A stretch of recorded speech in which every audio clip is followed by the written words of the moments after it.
Seriously though, military police, scouting regiment, or the what's those flower guys' names? What are those flower bastards called? Garrison? Yeah, Garrison.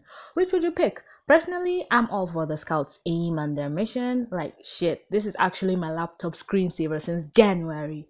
But I really like the Garrison, their logo and everything. Sad thing is, everyone joins them and thinks it's the easiest post to attain. I hate the MPs, shitheads. Don't worry, all you newbies will know why soon enough. I actually have a pre I actually had a previous recording for this episode which was unscripted, but that shit ain't ever seen the light of day. This is Attack on Titan season 2 episode 1. It deserves a script. Oh wow, this intro is a little bit longer than my usual ones.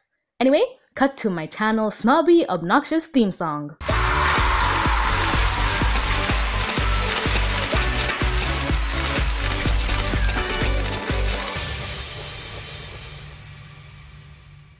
Okay. The reason why my first take on recording this review bombed so badly was because I had a lot to say about the episode and I was all over the place. So first of all, let me just preface. I am currently on chapter 91 of the manga. 92 if this episode comes out after the 8th of April. So yeah, I know a freaking lot that has happened. And no, you have my solemn promise that I will not spoil anything about upcoming events. I ain't about that, yo. If I say something like, what will happen if A happens to B, it may or may not have necessarily happened. And I'm just saying it in regards to this episode. Or I might be saying that just to throw you off. Anyway, on to the review. After, what has it been? 4? 6 years? Shingeki no Kyojin is back, baby. Shout out to my bae who spent nearly 3 whole minutes teaching me how to pronounce that. I may be good with Japanese names, but that shit is a monster to pronounce. First things first, the theme song. They didn't put it back. Second thing second, the art style. Tremanific. We have Annie still in the crystal, bitch ass, and the scene we ended on in the last episode for the last season reviews, the Titan's face. And we have Pastor Nick, I think his name was, he was bolting over to Hanji to tell them to cover the Titan and not allow it to see light. 2 things I want to say here. I pity the poor humans doomed to this eternal darkness within the walls. And if you didn't know, Hanji is actually a character that has no gender. In the manga, Hanji's gender is never really specified, and I love that.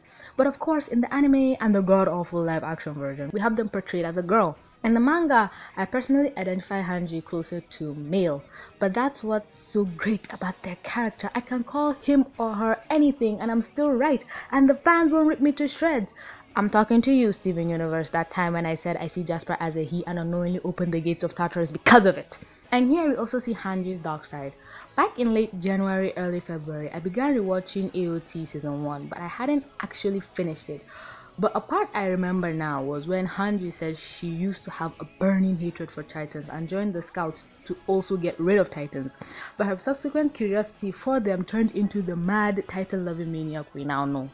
But when dealing with Pastor Nick, we see her dark side again, and it is scary. Also, we don't get the original theme song back. Kinda disappointed by that, but not gonna lie, I was kinda expecting it. The theme was more geared towards what was currently going on in the show, and I see an attempt for them to recreate it in this one, and they did a semi-decent job of capturing the magic that was the awesome original theme song. I kind of felt chills when listening to this theme song, but you could also attribute the chills to finally being able to watch the damn show after so long. I believe 3 chapters were able to be covered in this episode, which is a freaking lot. This season is 12 episodes long, so that's 36 chapters. That's a lot of storylines. Truth be told, when I was watching the season 2 trailer, I thought they showed too much. I thought the Beast Titan wouldn't be revealed till the middle or towards the end of the season, but no, he was shown right on the first episode. God damn! I had an initial idea of where this season would end, but it looks like that might not be the case. They might go further. And I am so excited for everyone out there who wasn't as impatient as I was and just went and read the manga. Manga? I hope none of you get upset by my pronunciation. Just be glad I haven't called it a comic by now. But yeah, my bae was one of those people who just didn't join me in reading the manga. They just decided to wait. And I cannot do that. I was just so eager. Like, I just wanted to know what was going on. I just could not wait.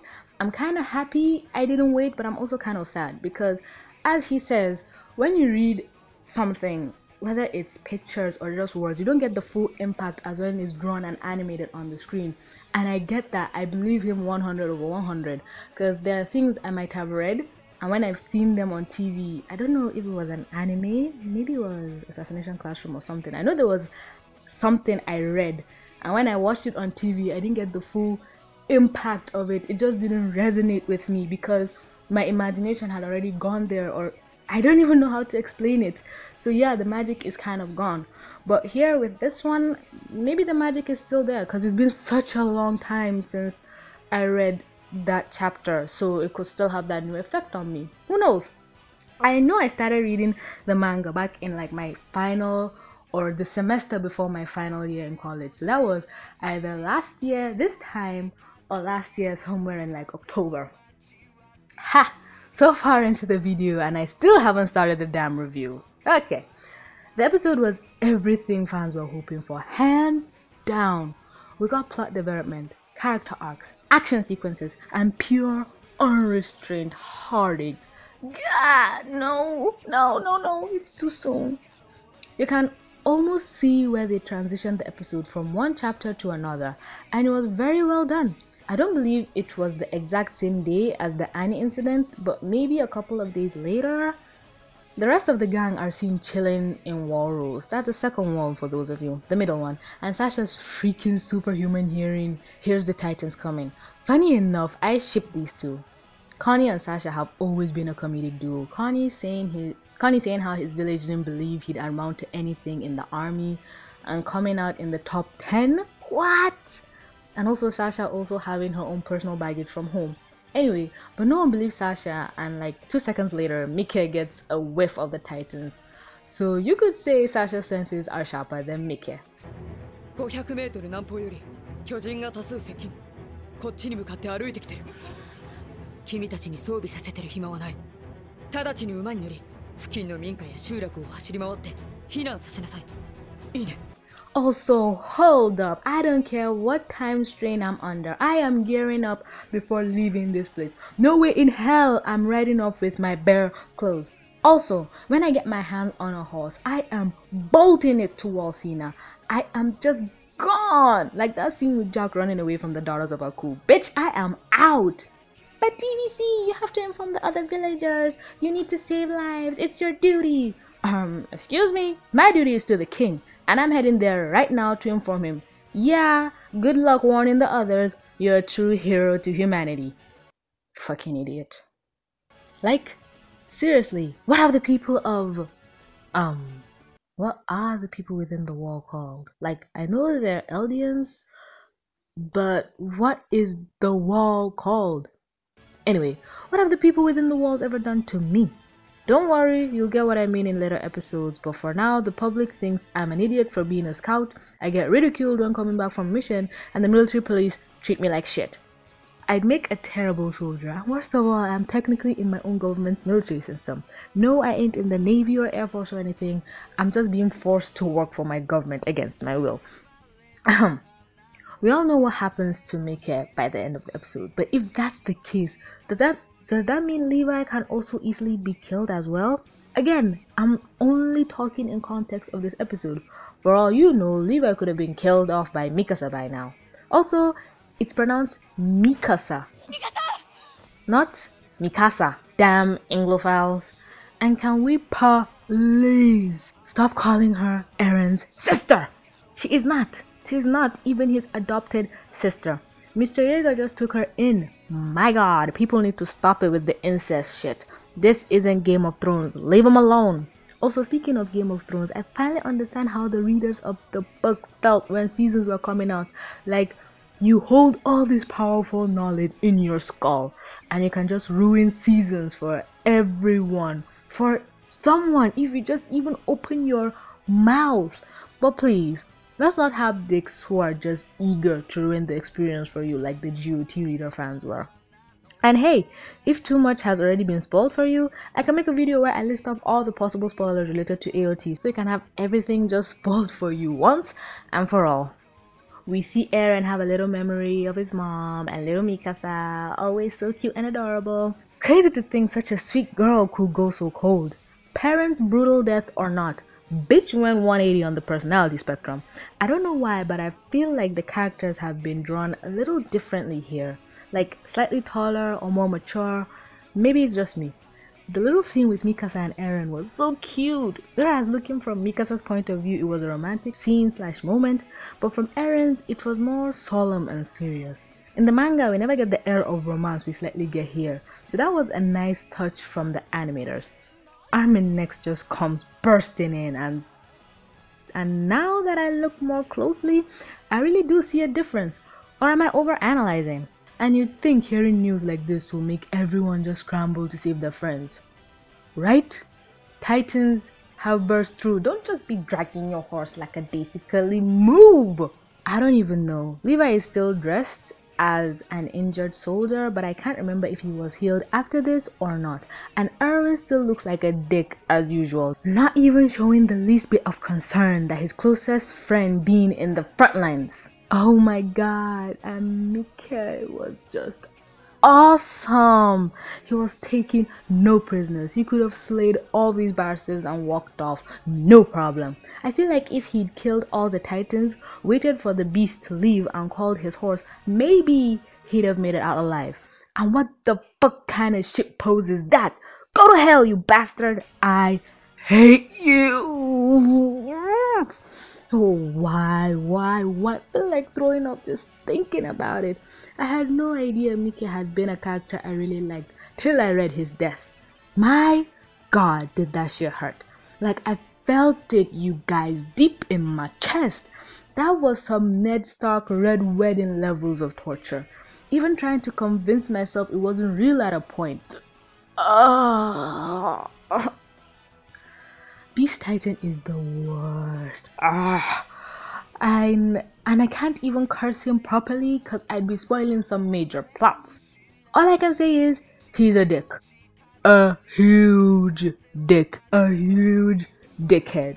Like, a really, really huge, hairy dickhead. I feel like Mickey's death can also be attributed to the fact that he was caught completely off guard, and by the time he could do anything, it was too late. And my god, his death. Most brutal thing I've ever experienced, hands down, and I've watched these two balls of twisted madness. It was so raw and brutal, and I hated having to relive it. I hated it, you guys. The show's creators perfectly capture the essence of being eaten alive.